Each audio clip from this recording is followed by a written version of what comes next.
आज मैं आपके साथ शेयर करने वाली हूँ हाई वाइब्रेशन में कैसे रहें, जिससे हम जो सोचें मैनिफेस्ट हो जाए, बहुत जल्दी मैनिफेस्ट हो जाए। और ये होता है। यानी कि खुश कैसे रहें। कितनी भी कोशिश करते हैं हम खुश रहने की, हम बहुत कोशिश करते हैं, नहीं रह पाते। सबके मन में यही सवाल होगा, मुझे पता है। सबसे पहले आप सभी सोचना शुरू करो, दुख है क्यों हमारी ज़िंदगी में। कोई छोड़ कर चला गया, कोई धोखा दे गया, किसी ने शादी करने से मना कर दिया, तो कोई जॉब जॉब नहीं है किसी के पास, इसलिए भी दुखी है। जो चाहा वो नहीं मिला। बहुत सारे रीज़न होते हैं दुखी होने के, लेकिन ये परमानेंट नहीं होता है। पूरी ज़िंदगी जब बीत जाती है बुढ़ापे पर, हम ये तो नहीं सोचते ना कि वो चीज़ मुझे नहीं मिली, मैं आज इसलिए भी दुखी हूँ। उसने मुझे धोखा दे दिया था, उसने मेरा दिल तोड़ा, मुझसे शादी नहीं की थी, मैं आज इसलिए दुखी हूँ। किसी को कहते हुए सुना है किसी बूढ़े इंसान को आपने? अब ये मत बोलना कि वो बूढ़े हो गए इसलिए शर्म से बता नहीं रहे। नहीं, सच में उनको वो दुख छोड़ो, वो याद भी नहीं होगा कब किसने धोखा दिया। तो ये परमानेंट नहीं है, हमारी ज़िंदगी परमानेंट नहीं है भाई। तो उस ज़िंदगी में हम उस दुख को भी इतने अच्छे से एंजॉय क्यों कर रहे हैं? क्यों अपने आने वाली चीज़ों को भी ख़राब कर रहे हैं, अपनी शक्ल ख़राब कर रहे हैं?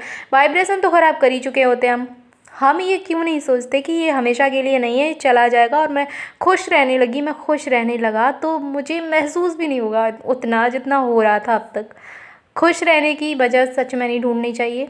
कुछ लोग बोलते हैं खुश रहने की कोई वजह तो हो। अरे आज वो वजह है, कल नहीं रहेगी। कुछ परमानेंट नहीं है यहाँ पर। तो हम ये क्यों नहीं सोचे कि हम यहाँ इंसान रूप में हैं और ज़िंदा भी तो हैं अभी। अभी हम कुछ अच्छा करने के बारे में सोच सकते, कुछ कर सकते हैं। अच्छा, भगवान ने हमें ये रूप दिया है इंसान का। जानवर बनाया होता तो कुछ कर पाते हम? चोट लगने पर, दर्द होने पर बोल पाते हम? एक्सरसाइज करके अपनी बीमारी को दूर कर पाते हम? कितने काम हैं जो हम नहीं कर पाते। फिर भी आज उस शरीर, उस आत्मा की कदर किए बिना उसकी खुशी हमें बिल्कुल नहीं है। बस हमारी खुशी दूसरों में अटकी पड़ी है। जॉब के लिए दुखी हैं तो दुखी होने से नहीं मिलेगी, सबको पता है। मिलेगी तभी जब आप स्मार्ट वर्क करोगे हैप्पीनेस के साथ, और तब लगाओगे लॉ ऑफ अट्रैक्शन की टेक्निक, और सक्सेस हो जाओगे। ट्रस्ट में, सच में हो जाओगे। किसी का प्यार पाना है लेकिन वो दे नहीं रहा। पहले तो ये सोचो कि मेरे पास प्यार नहीं है क्या? मैं खाली हूँ बिल्कुल, जो मैं दूसरों से मांग रहा हूँ भीख की तरह। और उसके लिए तड़पने रोने से आपको कभी नहीं मिलेगा। उसका प्यार पाना है तो खुद से प्यार करना शुरू कर दो। अपना भी एक शरीर है ना, अपनी भी एक आत्मा है, उससे पहले देखो, उसके बाद वो इंसान है। आप विश्वास नहीं करेंगे, सेल्फ लव की ताकत बहुत बड़ी है। आप लोगों को अट्रैक्ट करने लगते हैं, जिसे भी आप चाहते हैं अपनी ज़िंदगी में वो मिल जाता है आपको। जब आप सेल्फ लव करते हैं ना, आसानी से आ जाता है आपकी लाइफ में। समस्या सभी की ज़िंदगी में होती हैं। जितने भी लोग लॉ ऑफ अट्रैक्शन के बारे में बता रहे हैं, मैं भी बता रही हूँ। समस्या मेरी भी ज़िंदगी में है, लेकिन मुझे उनसे कैसे निपटना है मुझे ये पता चल चुका है। मुझे कब क्या एक्शन लेना है, मुझे कब कितना दुखी होना है, मुझे ये पता है। एक एग्जांपल दे रही हूँ आपको, उस तरीके से आप समझना।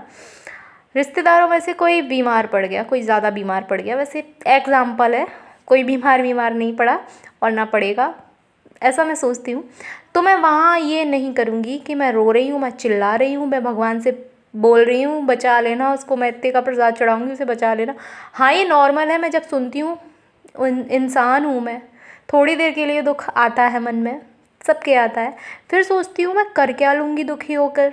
उस इंसान के पास एक नेगेटिव वाइब्रेशन भेज रही हूँ, और वो और ज़्यादा दुखी, और ज़्यादा परेशान, और ज़्यादा बीमार होगा। अब मैंने यहाँ से सोचना शुरू किया, उसे बहुत अच्छा ट्रीटमेंट मिल रहा है। मैंने सोचना शुरू किया, मुझे नहीं पता कि उसके साथ क्या हो रहा है। उसे बहुत अच्छा ट्रीटमेंट मिल रहा है, वो इंसान बिल्कुल ठीक हो रहा है, अब उसे आराम है, वो रिलैक्स है।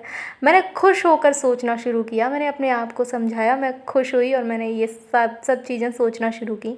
मैंने भगवान से सिर्फ इतना कहा कि प्रभु, उस आत्मा को और उस आत्मा से उस कष्ट को दूर करो, उस शरीर का कष्ट दूर कर दो। वो आपका ही एक कण है, थोड़ी सी दया उस पर कर दो। यकीन मानिए, इतना करने के बाद वो इंसान, चाहे मेरे रिश्तेदारों में से हो, मैंने ये किया है, चाहे वो मेरे पड़ोसियों में से हो, वो ठीक हो जाता है।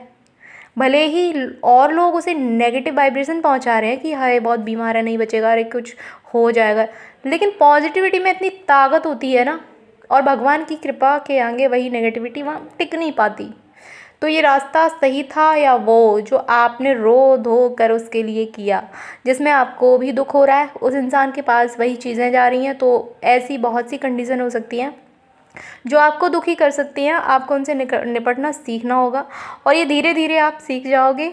फिर हाई वाइब्रेशन में कैसे रहना, ये बहुत आसान हो जाएगा आपके लिए। और मैंने ऑलरेडी कुछ वीडियो किए हैं नेगेटिविटी से बचने के लिए, आप उन्हें देख सकते हैं, आपको डिस्क्रिप्शन में लिंक मिल जाएगा। और भी कुछ मेडिटेशन वीडियो मैं आगे करूँगी इस टॉपिक पर, क्योंकि यही हमारे मैनिफेस्टेशन में बहुत बड़ी बाधा है। यही है हमारा लो वाइब्रेशन में हो जाना, और कोई टेक्निक काम नहीं करती फिर हमारे लिए। हम जो सोचते हैं बाकी लोगों की इच्छा तो पूरी हो रही है, हमारी नहीं हो रही, तो यही रीज़न है। तो जितना हो सके अपने आप को खुश रहना सिखा दो। सोच लो छोटी सी ज़िंदगी है, हंसी खुशी से काट लेंगे यार, रोने धोने से कुछ नहीं होने वाला, बल्कि जो मिलने वाला होता है वो भी भाग जाता है हमसे दूर।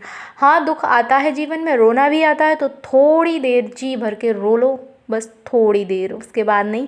फिर संभल जाओ कि अब मेरा नुकसान है इससे, अब नहीं। तो खुश रहिए, पॉजिटिव रहिए, हाई वाइब्रेशन में रहिए, नहीं तो नहीं रहोगे तो इसमें आपका घाटा है, मेरा कुछ नहीं जाता।